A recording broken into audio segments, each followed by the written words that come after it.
Hello and welcome. स्वागत है आपके मेरे यूट्यूब चैनल ज्ञानपीठ पे। और आज की वीडियो पर हम देखने वाले आईसीएसई क्लास 10 ज्योग्राफी के अपने एग्रीकल्चर पार्ट के जो सेकंड चैप्टर है एग्रीकल्चर 1 फूड क्रॉप्स। तो पहला चैप्टर जो एग्रीकल्चर इन इंडिया वो हमने कर रखा है। तो इस चैप्टर को शुरू करने से पहले हम पहले रिड्यूस सिलेबस को एक बार देख लेते हैं। So Indian agriculture importance problems reform सभी चीज़ें करवा दी गई अच्छे से।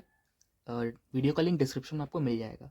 अभी जो हम पढ़ेंगे वो पढ़ेंगे एग्रीकल्चर सीजन रबी खरीफ सयाल climatic condition soil requirements method of cultivation processing and distribution of following crops rice wheat and pulses which are in food crops and sugar cane oilseed and cotton tea which are in cash crops. तो food crops के जितने भी चीज़ है जैसे rice हो गया wheat हो गया पल्सेस हो गया वो हम पढ़ेंगे इस चैप्टर में। उसके क्लाइमेटिक कंडीशन सॉइल रिक्वायरमेंट आपके method of cultivation processing distribution of following crops. ठीक है, जो भी राइस व्हीट और पल्सेस का होगा सिर्फ वही पढ़ेंगे क्योंकि फूड क्रॉप्स में यही पढ़ना है। तो आई होप आपको सिलेबस अच्छे से समझ में आ गया होगा। So let's begin with it. Book में क्या है ना कि एग्रीकल्चर सीजन जो है रबी खरीफ और ज़याद वो बुक में नहीं दिया गया क्योंकि हमने पहली क्लास 7-8 में उसके बारे में पढ़ रखा है। तो एक छोटा सा रिकैप मिलेगा आपको। एग्जाम में सीजन्स के बारे में नहीं पूछा जाएगा, हाँ उसके एग्जाम्पल्स पूछे जा सकते हैं, सीजन्स के बारे में नहीं पूछा जाएगा। तो खरीफ क्रॉप क्या है? तो खरीफ क्रॉप है कि जो सोन होता है बिगिनिंग ऑफ मॉनसून, मतलब मॉनसून के स्टार्टिंग में वो उसको उगाया जाता है और मई जून तक, मतलब क्या बोलते हैं, मतलब हाँ वो मई जून तक उसको उगाया जाता है और फिर उसे हार्वेस्ट किया जाता है सितंबर अक्टूबर के टाइम में। एग्जाम्पल में आप खरीफ में राइस ले लो, और अगर कुछ और एग्जाम्पल चाहिए तो गूगल कर लेना, एग्जाम्पल तो नहीं पता अभी वैसे। ठीक है, और रबी क्रॉप क्या है? रबी क्रॉप्स है उसको क्या है कूल क्लाइमेट चाहिए। ठीक है, और वो कूल क्लाइमेट में ही वो ग्रो भी करता है। तो इसीलिए उसको सोन किया जाता है अक्टूबर दिसंबर में जब हल्की हल्की ठंड रहती है, हल्की हल्की काफ़ी ज़्यादा ही ठंड रहती है उस वक्त। और उसको हार्वेस्ट किया जाता है फरवरी से अप्रैल के बीच में। एग्जाम्पल में आप वीट ले लेना, पल्सेस भी ले सकते हो। ठीक है, फिर आता है जैद। तो जैद एक समर क्रॉप्स है, इसको कोई मानसून और ठंडे की ज़रूरत नहीं पड़ती है, ठंड की ज़रूरत नहीं पड़ती है। ये अपना आराम से सोन किया जाता है मार्च अप्रैल में और इसको हार्वेस्ट कर लिया जाता है जून जुलाई में। मतलब एक शॉर्ट पीरियड ऑफ टाइम का है ये जैद क्रॉप। तो आई होप आपको सारे जो एग्रीकल्चर सीजन है तीनों के बारे में अच्छे समझ में आ गया होगा। छोटा छोटा सा था, ज़्यादा बड़ा एक्सप्लेन नहीं किया गया है क्योंकि एग्जाम में नहीं पूछा जाएगा उससे रिलेटेड कुछ भी। पिछले क्लास में आप पढ़ चुके थे इसलिए उसको एक बार रिकैप कराया गया है। ऑलराइट, अब आता है main cheese, climatic condition soil requirements method of cultivation प्रोसेसन and distribution of rice wheat and pulses हमें इस चैप्टर में पढ़ना है। तो चलिए शुरू करते हैं। सबसे पहले राइस से देख लेते हैं क्लाइमेटिक कंडीशन ऑफ राइस। सो सबसे पहला पॉइंट यहाँ पर टेम्परेचर को रिलेटेड है। सो यहाँ पर जो टेम्परेचर है मीन टेम्परेचर वो लगती है 24 डिग्री सेल्सियस। और जब ये अर्ली ग्रोइंग स्टेज में होता है तब इसे टेम्परेचर की ज़रूरत पड़ती है 16 डिग्री सेल्सियस से 20 डिग्री सेल्सियस। और जब ये रेपनिंग स्टेज में होता है यानी कि हार्वेस्टिंग से 1-2 महीने पहले, तो इसे टेम्परेचर चाहिए होती है 18 डिग्री सेल्सियस से 32 डिग्री सेल्सियस। और इसीलिए इसका जो मीन टेम्परेचर निकल कर आता है वो होता है 24 डिग्री सेल्सियस। आप इसको अच्छे से कैलकुलेट कर सकते हो। ठीक है, साथ ही साथ इसको एक ब्राइट सनशाइन भी चाहिए होता है क्योंकि ये वेट रीजन में उगता है, वेट क्लाइमेटिक कंडीशन में, मडी एरिया में इसको उगाया जाता है। सो जब इसकी हार्वेस्टिंग के टाइम आती है तो एक सनशाइन चाहिए ही होता है 1-2 महीने से पहले से, ताकि ये अच्छे से सूख जाए और जो राइस है वो एकदम खिल कर बाहर आए। ठीक है, अपने जो प्लांट होता है उसका जो भी, उससे खिल कर बाहर आए क्रॉप से। अब आता है रेनफॉल। तो राइस जो एक जो प्लांट है पहले तो वो एक वेट एरिया में उसको उगाया जाता है, वेट रेनफॉल एरिया में। ठीक है, जहाँ की जो annual temperature sorry annual rainfall जो होती है वो होती है 150 से 300 सेंटीमीटर तक। इसको फिर से वही बात है कि मडी एरिया में उगाया जाता है, या फिर अगर मडी एरिया नहीं है सो पूरा पानी डालकर उसको पहले एरिया को पूरा मडी एरिया बनाया जाता है, दलदल टाइप का, कादो टाइप का पूरा बनाया जाता है, दलदल टाइप का, फिर उसमें उसको उगाया जाता है। अगर वैसी कंडीशन अगर नहीं होगी सो आपका जो राइस है प्लांट है वो ग्रो नहीं करेगा। ठीक है, अगर मान लो जैसे काफ़ी सारे एरिया में रो रेनफॉल एरियाज होते हैं, सो वहाँ पर कैसे इसको उगाया जाए? सो वहाँ पर इरिगेशन किया जाता है। ठीक है, जैसे मैंने भी बताया कि हाँ पानी वानी डालकर अच्छा से पूरा मडी एरिया बना लो, उसके बाद वो आप वहाँ पर उसको खेती कर सकते हो चावल की।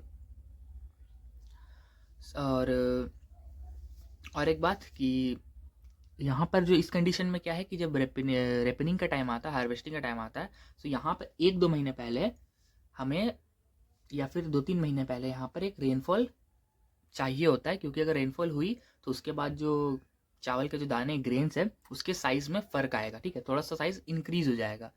तो बेसिकली हमने टेम्परेचर में देखा कि रिपनिंग के पहले, मतलब हार्वेस्टिंग के पहले 1-2 महीने पहले हमें एक सनशाइन चाहिए ताकि वो अच्छे से सूख जाए और अच्छी फसल हमें मिले।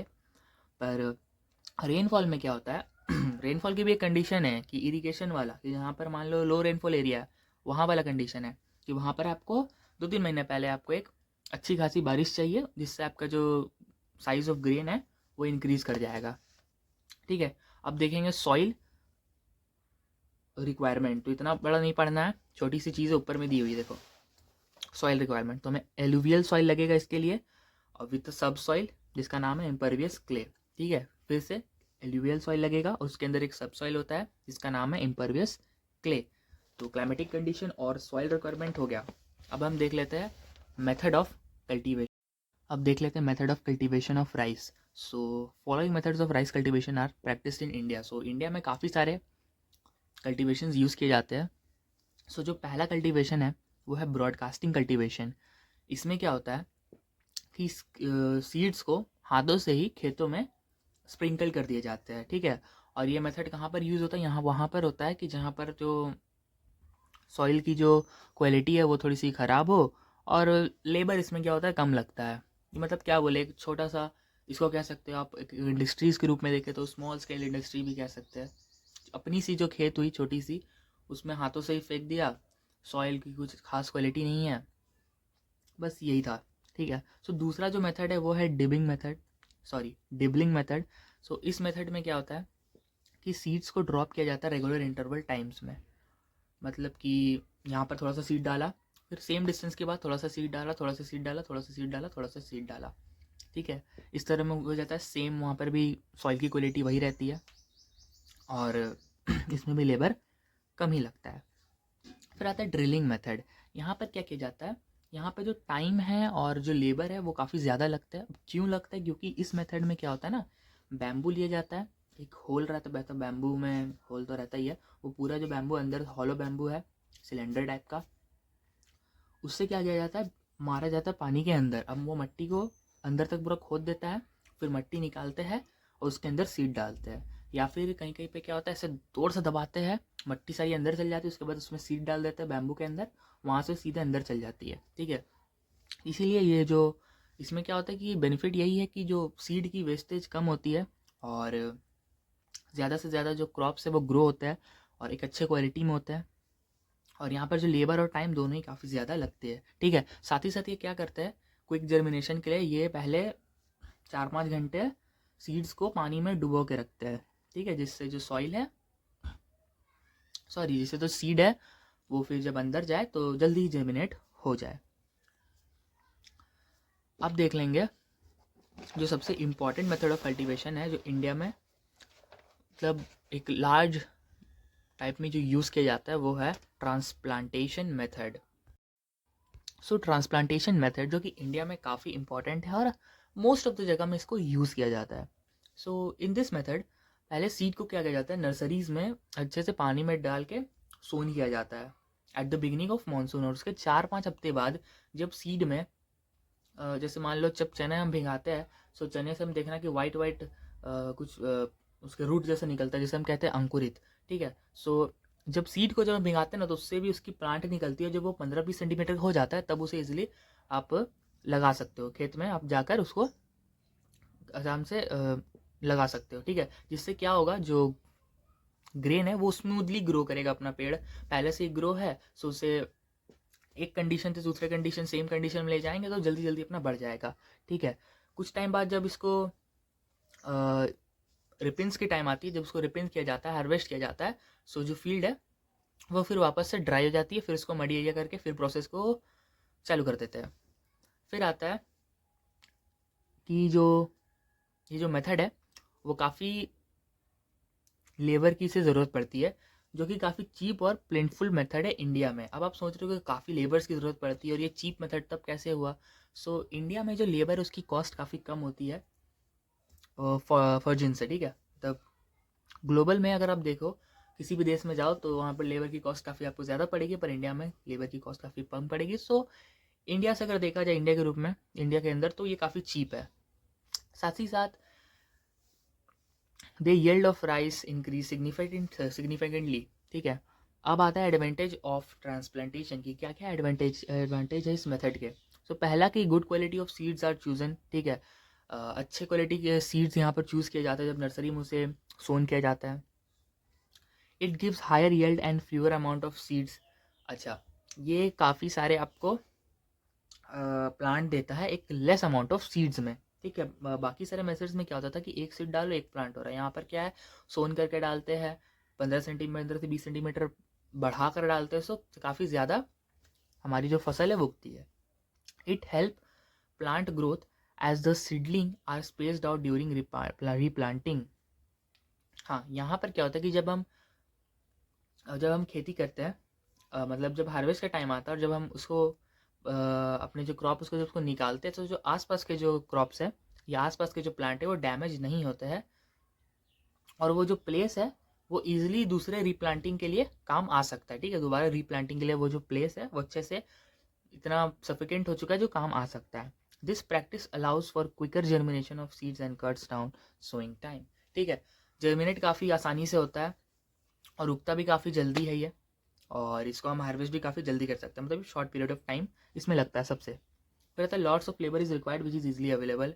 फिर से बात है कि लेबर्स काफ़ी ज़्यादा लगते हैं और इंडिया में काफ़ी ईजिली मिल जाएंगे आपको एक लो कॉस्ट में। सो ये चीपेस्ट मेथड हुआ इन इंडिया। फिर जो मेथड है वो है जापानीज़ मेथड। सो जापानीज़ मेथड में जो आपके जो फार्मर्स है वो एक हाई यील्डिंग वेराइटीज़ की सीड्स को यूज़ करते हैं, जैसे कि जैपोनिका। आप प्रोनाउंसिएशन देख लेना इसका क्या होगा। सो ये एक हाइब्रिड वैरायटी है जो कि जापानीज से इंट्रोड्यूस किया है। इसमें क्या होता है कि जो सीड्स है वो काफ़ी बड़े बड़े प्लांट देगी और इनडायरेक्टली आप कह सकते हो कि काफ़ी ज़्यादा क्रॉप्स होंगे, काफ़ी ज़्यादा राइस ग्रो करेगी, राइस ग्रेन। ऑल राइट, यहाँ पर क्या होता है कि पहले सीड्स को सोन किया जाता है नर्सरी में। ठीक है, दूसरा किसी रो वाइज इसको आपके जो खेत है उसमें डाला जाता है, फिर इसमें काफ़ी ज़्यादा मैन्यूर अप्लाई किया जाता है, सारे ही मेथड से सबसे ज़्यादा मैन्यूर अप्लाई किया जाता है। उसके बाद इरिगेशन रेगुलरली होता है यहाँ पर, और जो हमारे जो क्रॉप्स है या प्लांट है वो 3 टाइम्स हायर रहते हैं बाकियों से। सो यहाँ पर हमारा ख़त्म हो गया मेथड ऑफ कल्टीवेशन। उसके बाद हार्वेस्टिंग है, प्रोसेसिंग है, रीजन्स ऑफ राइस कल्टीवेशन है। तो हार्वेस्टिंग में क्या होता है कि पहले तो जब अच्छे से क्रॉप अपना ग्रो हो जाता है तो फिर इसको हाथों से काट के, फसल काट कर निकाला जाता है और 3-4 दिनों तक उसे उसी फील्ड में धूप में सूखने दिया जाता है। जब वो अच्छी तरीके से सूख जाता है तो फिर उसे निकालते हैं, बाहर लाते हैं, एक अच्छा सा कपड़ा बिछाकर उसके ऊपर रखते हैं और लकड़ी के पट्टे से मारते हैं, जिससे क्या होता है कि जो राइस है वो बाहर आ जाती है और जो वेस्ट मटेरियल उसको फिर वापस फील्ड में डाल जाते हैं, जो कि वापस वो मैन्यूर हो जाता है, खाद बन जाता है। ठीक है, अब मान लो ना कहीं कहीं पर ना अब लकड़ी के पट्टे से नहीं मारते हैं, तो कहीं कहीं पर क्या करते हैं कि पैरों से कुचला जाता है उसे, उसको रख के पैरों से कुचलते हैं। पहले वही किया जाता था, अभी थोड़ा सा क्या बोलते हैं हेल्थ को ध्यान में रखते हुए पटरों से मार जाते हैं। तो पहले तो पैर से कुचा जाता था और अभी भी कई कई जगह पैर से कुचा जाता है, कोई देखने नहीं जाता है। तो ये था हार्वेस्टिंग। प्रोसेसिंग, प्रोसेसिंग में क्या होता है, प्रोसेसिंग में जब उसको थ्रेश कर लिया जाता है अच्छे से, जब वो चावल निकलते हैं, राइस निकलते हैं, राइस ग्रेन्स, तो उसे क्या किया जाता है अट्रैक्टिव बनाने के लिए उसको पॉलिश कर दिया जाता है, जिससे जितनी भी उसकी न्यूट्रिटिव है वो लॉस हो जाती है। पर यदि अगर वो हैंड पॉलिश्ड है, अगर किसानी उसको पॉलिश कर अपने हाथों से, सो उसकी जो न्यूट्रिटियस है या न्यूट्रिटिव है वो बढ़ जाती है। फिर आता है region of rice cultivation. So rice basically India के हर एक पार्ट में उगता है। और इंडिया में और एक चीज़ कि इंडिया में टोटल पूरे वर्ल्ड में टोटल 10,000 तरीके के राइस के जो टाइप्स है वो उगते हैं, जिसमें से 4,000 टाइप्स इंडिया खुद उगाती है। सो राइस इंडिया में हर जगह उगता है, एवरीथिंग, हर एक स्टेट में उगता है, बट हर एक स्टेट में हर एक जगह नहीं उग सकता। वो उगता है इन एरिया में, कहाँ पर, river valleys, deltas, low line coastal areas, except part of Himalayas in the extreme north. The main rice producing states are Tamil Nadu, West Bengal, Andhra Pradesh, Karnataka, Assam and Maharashtra. Rice is also cultivated in Haryana, Madhya Pradesh, Kerala, Gujarat and in the Kashmir Valley. So इतने सारी जगहों पे rice उगाया जाता है। इस basically कह रहा है ये कि इंडिया के हर एक पार्ट में राइस उगाया जाता है। सो यहाँ पर आपको ये सारी चीज़ को याद करना पड़ेगा। यहाँ पर और एक चीज़ है कि वेस्ट बंगाल जो है वो इंडिया की सबसे लार्जेस्ट प्रोड्यूसर ऑफ राइस है, ठीक है। Due to hot and wet climate 3 crops are grown on the same land in a year. फिर Aus, Aman and Boro are the 3 types of rice crops. तो ये 3 टाइप्स ऑफ राइस क्रॉप्स है जो West Bengal at the same time same land पर उगाते हैं। So हमने देख लिया harvesting, processing, region of cultivation. अब जो बच जाता है वो बच जाता है डिस्ट्रीब्यूशन। अगर हम पेज को पलटते हैं सो हमें यहाँ पर डिस्ट्रीब्यूशन मिलता है, पर ये जो डिस्ट्रीब्यूशन है कहीं ना कहीं ये गलत है।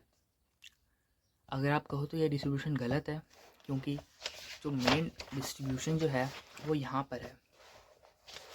अकॉर्डिंग टू, अगर नीचे लिखा गया था कि West Bengal largest producer of rice है इंडिया में, सो ये वाला डिस्ट्रीब्यूशन सही माना जाएगा। और अगर वेस्ट बंगाल नहीं है सो वो वाला डिस्ट्रीब्यूशन सही माना जाएगा। आप एक बार लेटेस्ट गूगल में देख लेना, पढ़ लेना, बुक पुरानी है सो थोड़ा कन्फ्यूज़न हो सकता है। तो डिस्ट्रीब्यूशन ऑफ राइस आप एक बार गूगल में देख लेना, अगर नहीं, अगर सेम रहता है सो इसको याद कर लेना, ठीक है। वेस्ट बंगाल पहले पे, दूसरा तमिलनाडु, तीसरा आंध्र प्रदेश। तो सीरीज़ वाइज याद कर लेना, और सीरीज़ वाइज याद नहीं होता है तो कोई दिक्कत नहीं है। पहला तो सबसे पहले याद कर लेना कि लार्जेस्ट कौन है और सबसे लोएस्ट कौन है। ऑल राइट, 5-6 याद कर लेना, एग्जाम्पल्स पूछे जा सकते हैं। सो हमने राइस के सारे ही चीज़ें देख ली है। अब हम देखेंगे वीट का। सो चलिए देखते हैं वीट के बारे में। सो वीट पर अब हम आ गए हैं, और वीट में हमें ना ही वीट के बारे में पढ़ना है और ना ही उसके टाइप्स ऑफ वीट पढ़ना है। हमें सिर्फ climatic condition, method of cultivation, soil requirement, processing, distribution, यही पढ़ना है। सो हम पढ़ते हैं क्लाइमेटिक कंडीशन।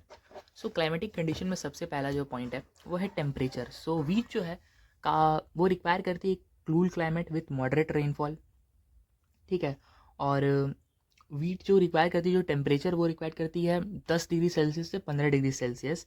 और एक ग्रोइंग पीरियड में वो मैक्सिमम टेम्परेचर चला जाता है 20 degree Celsius to 25 degree Celsius in the harvesting period, ठीक है। ग्रोइंग पीरियड में क्या रहता है 10 to 15 डिग्री सेल्सियस उसे टेम्परेचर चाहिए होता है, और हार्वेस्टिंग पीरियड में 20 to 25 degree Celsius.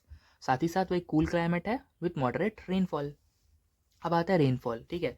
So wheat generally उन्हें एक मॉडरेट रेनफॉल है, ठीक है, और उसे रेनफॉल चाहिए होती है 50 से 100 सेंटीमीटर एनुअली।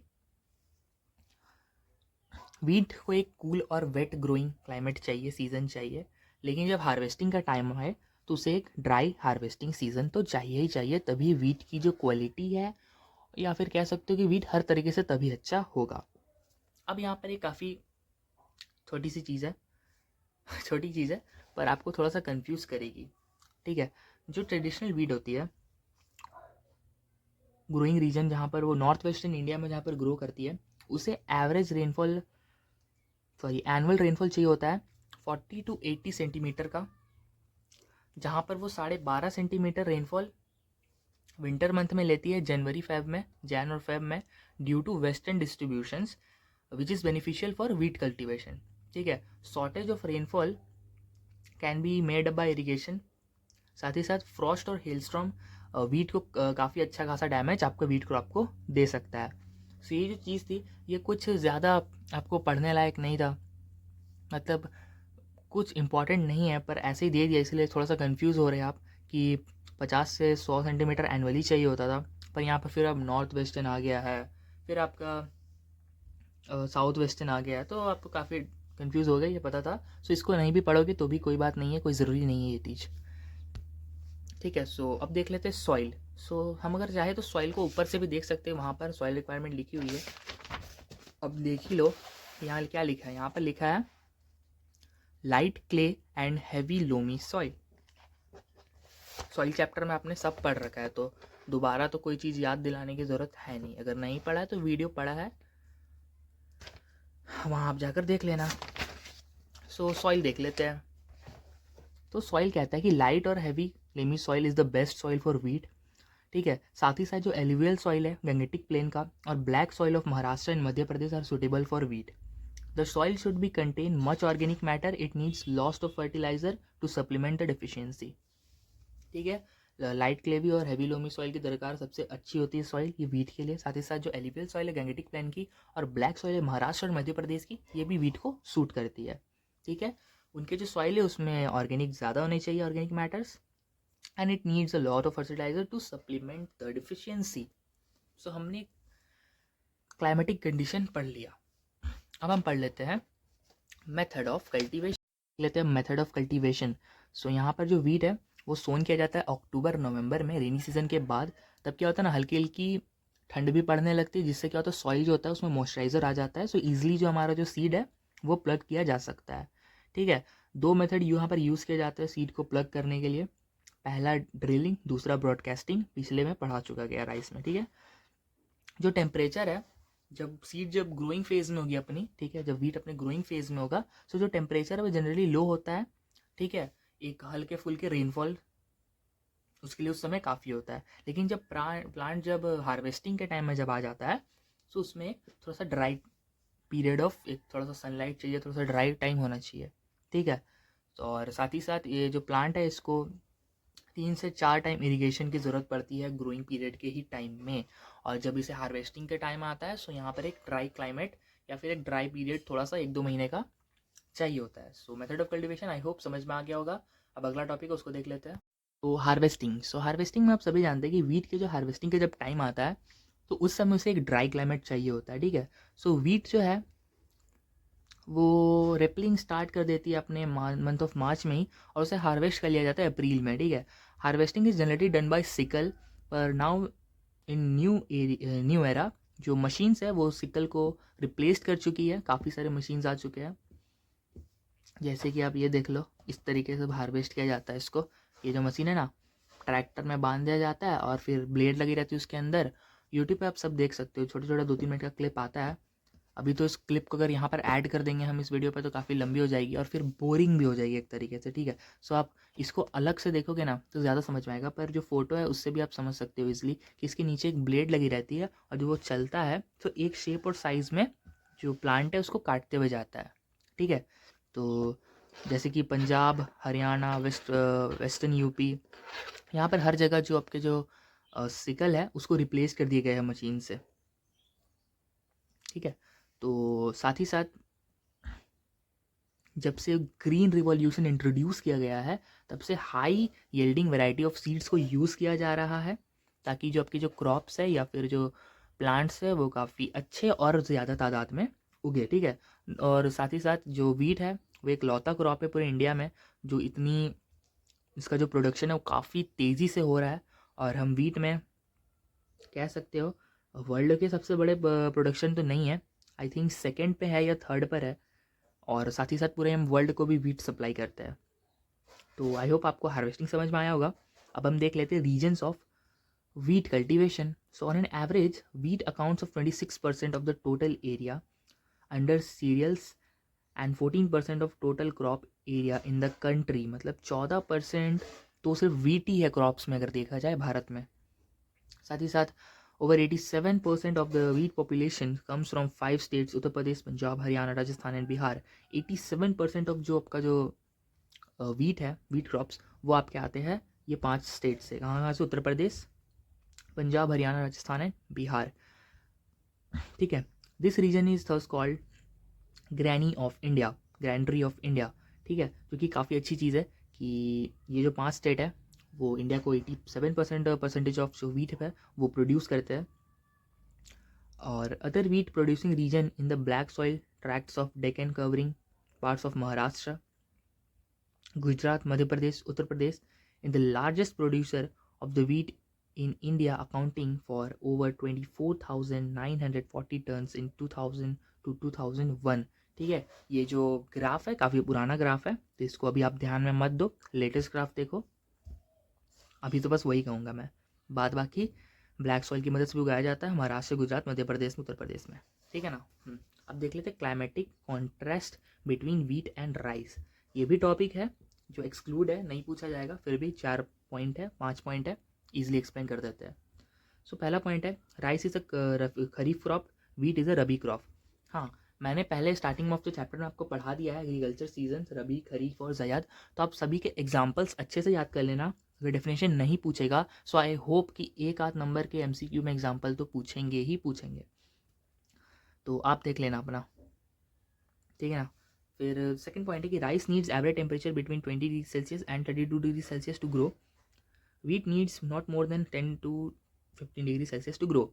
हाँ, ये जो बेसिकली जो 5 पॉइंट है ना, ये आपको एक डिफरेंस बिटवीन, सॉरी आपको तो दिख ही नहीं रहा होगा ना, सॉरी फॉर दैट। जो आपके चाहिए जो 5 पॉइंट है ना, ये 3 और उस पे 2 है उस पेज पे। सो बेसिकली एक डिफरेंस बिटवीन की तरह है कि अगर आपको एग्जाम में पूछ देगा कि what is the difference between wheat and rice, so आप यहाँ पर इजीली डिफाइन कर सकते हो अगर इन 5 पॉइंट को अगर याद कर लो। सो बेसिकली 4 मार्क्स का तो पूछेगा ही, ऑलमोस्ट 3 या 4 मार्क्स का। सो इजिली आप स्कोर कर लोगे। फिर आता है rice need 150 to 300 centimetre of annual rainfall, where wheat need 50 to 100 centimetre of annual rainfall. एकदम डिफरेंस बिटवीन की तरह है। फोर्थ क्या है, wheat involves extensive type of farming which is highly mechanized as compared to rice, where heavy rainfall with flooded field is necessary for the cultivation of rice, while wheat needs moist condition. So ये जो 5 point है ये भी हो गए खत्म। अब बच जाता है लास्ट डिस्ट्रीब्यूशन। सो इस वाले डिस्ट्रीब्यूशन को फिर मैं कहूँगा कि मत पढ़ना, डिस्ट्रीब्यूशन पढ़ना है वापस चल जाना उस पेज पर, और फिर यहाँ पर नीचे दिया हुआ है हमारे 13 स्टेट्स राइस वाले पार्ट पे। सो आप इसको एक बार पढ़ लेना, और अगर लेटेस्ट इन्फॉर्मेशन चाहिए तो गूगल बाबा जिंदाबाद। अब हम देखेंगे पल्सेस। तो अब देख लेते हैं जो लास्ट टॉपिक है हमारा पल्सेस, उसके सारे ही climatic conditions, rainfall, soil harvesting, region of pulses, cultivation और डिस्ट्रीब्यूशन। तो टेम्परेचर से हम शुरू करते हैं। So pulses are cultivated as kharif crop in north and rabi crops in south. तो ये आपके लिए काफ़ी नई चीज़ होने वाली है, क्योंकि जो पल्सेस है उसे नॉर्थ में खरीफ क्रॉप की तरह देखा जाता है और साउथ में एक रबी क्रॉप्स की तरह। ठीक है, पल्सेस किसी भी क्लाइमेटिक कंडीशन में ईजिली वो ग्रो कर सकती है, पर अगर एक प्रेफर किया जाए एक टेम्परेचर या फिर एक अच्छा सा जो सीज़न या फिर टेम्परेचर या क्लाइमेट जो भी कहे, उसे अगर प्रेफर किया जाए तो बेसिकली एक मिल्ड कूल ड्राई क्लाइमेट चाहिए होता है। उससे 20 to 25 डिग्री सेल्सियस टेम्परेचर इसका होना चाहिए। Rainfall it needs a low moderate rainfall of 50 to 100 centimetre. Too much of rainfall during sowing and flowering can damage the crops. अगर ज़्यादा रेनफॉल होती है तो क्रॉप से वो डैमेज हो जाएगा सोइंग और फ्लोरिंग के टाइम पे। सॉइल क्या है, dry light soil is required for cultivation of pulses. अगर सॉइल को हम वहाँ जाकर देखें तो ये क्रॉस चेक करना काफ़ी ज़रूरी है। सो हाँ, ड्राई लाइट सॉइल ही यहाँ पर चाहिए होता है। ठीक है, हार्वेस्टिंग की बात करी जाए, सो जो क्रॉप है वो लगभग 150 दिन में आपका मेच्योर हो जाता है, मतलब अच्छे से बनकर तैयार हो जाता है। और जब उसके जो लीव्स होते हैं, पत्ते होते हैं, जब वो सूख जाते हैं तो और शेड के लिए तैयार हो जाते हैं, सो जो हमारे जो वर्कर्स है या फिर जो किसान है वो उसे जड़ के सहित निकालते हैं और कुछ दिनों तक उसे धूप में अच्छे से सुखाते हैं, ड्राई करते हैं थ्रेशिंग के पहले, और उसके बाद वही लकड़ी के पट्टे से मार के थ्रेश करते हैं या फिर पैरों से उसे थ्रेश करके हमारे जो पल्सेस के जो ग्रेन्स है वो निकाल लिए जाते हैं। फिर आता है regions of pulses cultivation. So pulses जो था वो काफ़ी छोटा सा, आप देख रहे होंगे जल्दी जल्दी ख़त्म हो जा रहा है, तो ये तो अच्छी बात है। तो पल्सेस की जो कल्टीवेशन है वो क्या है, so pulses are cultivated all over in India, ranging from light looms and alluvial soil of Great Plains to the black soil of Madhya Pradesh and Maharashtra and red soil areas. The most important states are Punjab, Haryana, Uttar Pradesh, Rajasthan and Bihar. They are mostly cultivated under rain-fed conditions. So इन सारे states important state है pulses उगाने में, और वो cultivated है under rain fade conditions. ठीक है, so I hope regions of cultivation तक सब कुछ समझ में आ गया होगा। अब छूट जाता है डिस्ट्रीब्यूशन, जो कि बुक में यहाँ पर नहीं दिया हुआ है, पर हम फिर जाएंगे अपने ब्रह्मास्त्र की तरफ। यहाँ पर सब कुछ दिया गया है, और ये रहा डिस्ट्रीब्यूशन। ये 7 स्टेट है, आप सातों स्टेट याद कर लेना, रैंक वाइज पहला याद कर लेना। पल्सेस में सबसे पहले उत्तर प्रदेश है, लास्ट में बिहार है, और 4-5 एग्जाम्पल इससे आप याद कर लेना।